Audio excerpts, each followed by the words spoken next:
सनातन धर्म में कुमारी लड़कियों और सुहागिन महिलाओं के लिए हरतालिका तीज का विशेष महत्व है। यह व्रत निर्जला किया जाता है। हर साल भाद्र माह के शुक्ल पक्ष की तृतीया तिथि के दिन हरतालिका तीज का व्रत रखा जाता है। पंचांग के अनुसार वर्ष 2024 में यह व्रत 6 सितंबर को किया जाएगा। इस शुभ तिथि पर देवों के देव महादेव और मां पार्वती की पूजा अर्चना की जाती है। ऐसी मान्यता है कि इस दिन व्रत कथा का पाठ न करने से साधक शुभ फल की प्राप्ति से वंचित रह जाता है। इसलिए शुभ पूजा के दौरान कथा का पाठ करना ना भूलें।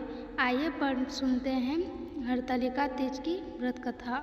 पौराणिक कथा के अनुसार हिमालय राज्य के परिवार में मां सती ने पुनः शरीर धारण करके मां पार्वती के रूप में जन्म लिया। हिमालय राजा ने मां पार्वती की शादी जगत के पालनहार भगवान विष्णु से कराने का निर्णय कर लिया था। तुरंत मां पार्वती पुनः जन्म के प्रभाव की वजह से मन में ही महादेव को अपने पति के रूप में स्वीकार कर चुकी थी। लेकिन माता सती की मृत्यु के बाद भगवान शिव तपस्या में लीन थे, जिनकी वजह से वह तपस्वी बन गए थे। मां पार्वती जी की सखियों ने उनका हरण कर लिया, क्योंकि पिता के निर्देश से असमंजस की स्थिति उत्पन्न हो गई थी। जिनके बाद माता पार्वती को हिमालय की कंदराओं में छिपा दिया। इनके बाद मां पार्वती ने भगवान शिव को पति के रूप में पाने के लिए कठिन तपस्या की। उनके पश्चात उनकी तपस्या को देख महादेव प्रसन्न हुए और मां पार्वती को पत्नी के रूप में स्वीकार कर लिया। इसी वजह से कुमारी लड़कियां मनचाहे वर की प्राप्ति और सुहागिन महिलाएं अखंड सौभाग्य पाने के लिए हरतालिका तीज व्रत करती है और महादेव के संग माता पार्वती की विशेष पूजा अर्चना करती हैं। यह हरतालिका व्रत कथा शिवजी ने ही माता पार्वती को सुनाई थी। शिव भगवान ने इस कथा में मां पार्वती को उनका पिछला जन्म याद दिलाना था। हे गौरा, पिछले जन्म में तुम्हें मुझे पाने के लिए बहुत छोटी उम्र में कठोर तप और घोर तपस्या की थी। तुमने ना तो कुछ खाया और ना ही कुछ पिया, बस हवा और पीते पत्ते चबाए। जला देने वाली गर्मी हो या कंपा देने वाली ठंड, तुम नहीं हटी, डटी रही। बारिश में भी तुमने जल नहीं पिया। तुम्हें इस हालत में देखकर तुम्हारे पिता दुखी थे। उनको दुखी देखकर नारद मुनि आए और कहा कि मैं भगवान विष्णु के भेजने पर यहाँ आया हूँ। वह आपकी कन्या की विवाह करना चाहते हैं।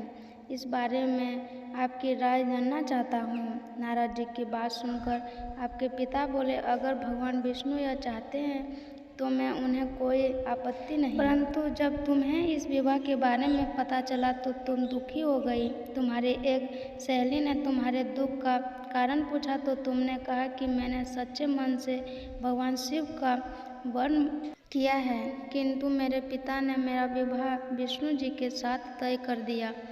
मैं विचित्र धर्म संकट में हूँ। अगर मेरे पास प्राण त्याग देने के अलावा कोई और उपाय नहीं बचा। तुम्हारी सखी बहुत ही समझदार थी। उसने कहा, प्राण छोड़ने का यह कारण ही क्या है? संकट के समय धैर्य से काम लेना चाहिए।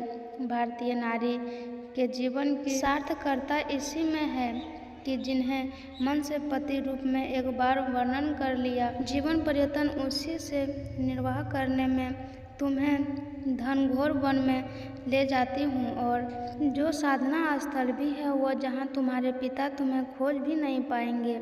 मुझे वर्ण विश्वास से है कि ईश्वर अवश्य ही तुम्हारी सहायता करेंगे। तुमने ऐसा ही किया। तुम्हारे पिता तुम्हें घर में ना पाकर बड़े चिंतित और दुखी हुए। इधर तुम्हारी खोज होती रही, उधर तुम अपनी सहेली के साथ नदी के तट पर एक गुफा में मेरी आराधना में लीन रहने लगी। तुमने रेत के शिवलिंग का निवारण किया। तुम्हारी इस कठोर तपस्या के प्रभाव से मेरा आसन हिल उठा और मैं शीघ्र ही तुम्हारे पास पहुंचा और तुमसे वर मांगने को कहा। तब अपने तपस्या के फलीभूत मुझे अपने समक्ष पाकर तुम्हें कहा, मैं आपको सच्चे मन से अपने पति के रूप में वर्णन कर चुकी हूँ। यदि आप सचमुच मेरी तपस्या से प्रसन्न होकर यहाँ पधारे हैं तो मुझे अपने अर्धांगिनी के रूप में स्वीकार कर लीजिए। तब तथास्तु कहकर मैं कैलाश पर्वत पर लौट गया। उसी समय गिरिराज अपने बंधु बांधवों के साथ तुम्हें खोजते हुए वहाँ पहुँचे। तुमने सारा बर्ताव बताया और कहा कि मैं घर तभी जाऊँगी अगर आप महादेव से मेरी विवाह कराएंगे। तुम्हारे पिता मान गए और तुमने हमारा विवाह कराया। इस व्रत का महत्व यह है कि मैं इस व्रत को पूर्ण निष्ठा से करने वाली प्रत्येक स्त्री व मांडविक फल देता हूँ। इस पूरे प्रकरण में तुम्हारी सखी ने तुम्हारा हरण किया था, इसीलिए यह व्रत का नाम हरतालिका व्रत हो गया। इस व्रत से जुड़ी एक मान्यता यह है कि इस व्रत को करने वाली स्त्रियां पार्वती जी के समान पूर्वक पति रमन करके शिवलोक को जाती हैं। सौभाग्यवती स्त्रियां अपने सुहाग को अखंड बनाने रखने और अविवाहित अवंतियां मन मुताबिक वर पाने के लिए हरतालिका तीज का व्रत करती हैं। इस दिन व्रत रखने वाली स्त्रियां सूर्योदय से पूर्व ही उठ जाती हैं और नहाकर पूरा श्रृंगार करती हैं। पूजन के लिए केले के पत्तों से मंडप बनाकर गौरी शंकर की प्रतिमा स्थापित की जाती है। इनके साथ पार्वती जी को सुहागन का सारा सामान चढ़ाया जाता है।